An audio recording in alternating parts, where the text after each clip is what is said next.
Hey everybody, my name is Jennifer, and I am a former Navy helicopter pilot, but I am now a stay-at-home parent who is in quarantine like the rest of us, like everyone.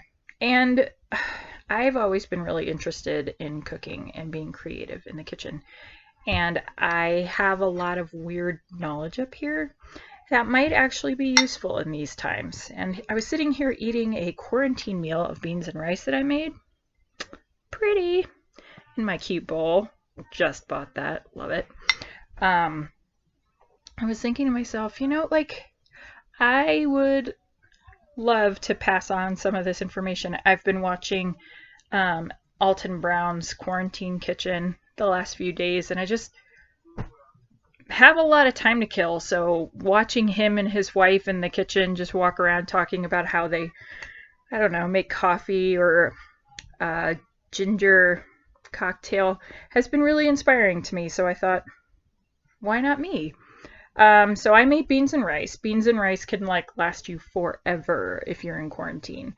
So they were my first purchases back before we were actually quarantined. I was like, well, if we have beans and we have rice, we'll survive.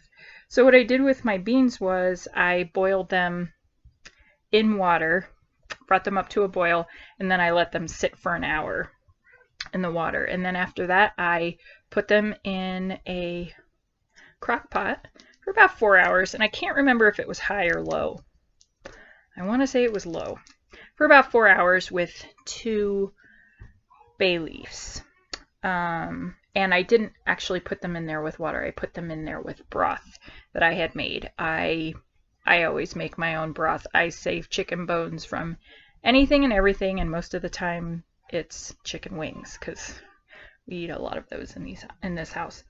So I took my beans, I put them in the crock pot, covered them with homemade chicken broth. I guess technically it would be stock. And then checked on them every hour or two just to make sure that they weren't drying out. And at one point it was, so I just added more water.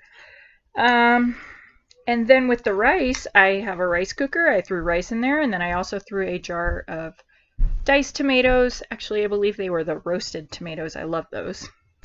In with some turmeric, which makes everything yellow. Always be careful when using turmeric. I dyed my countertop in this round just by spilling a little bit on the counter and then using a wet sponge to wipe it up.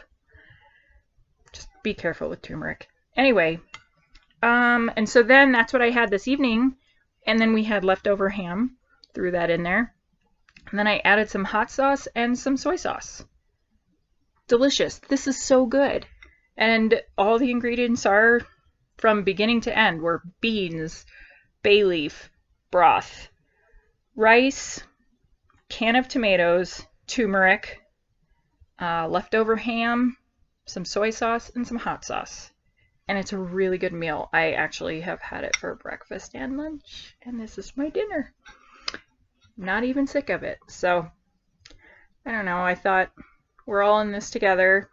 I love learning all this stuff. I read magazines. I watch TV shows. I take classes. Well, I pay for online classes and stuff, and I really love being creative in the kitchen. So I thought maybe somebody out there would want to watch that and spice up their quarantine meal and have a little fun in the kitchen. So I might just keep doing these because I've got a lot of time on my hands and I have a lot of knowledge and I love sharing this kind of stuff. So I'm going to keep doing this even if nobody's watching, because we should all be doing something to help us, one, stay sane, but just to bring us together somehow. So I hope this helps somebody, and I'll try to do some more. All right, Jennifer, over and out.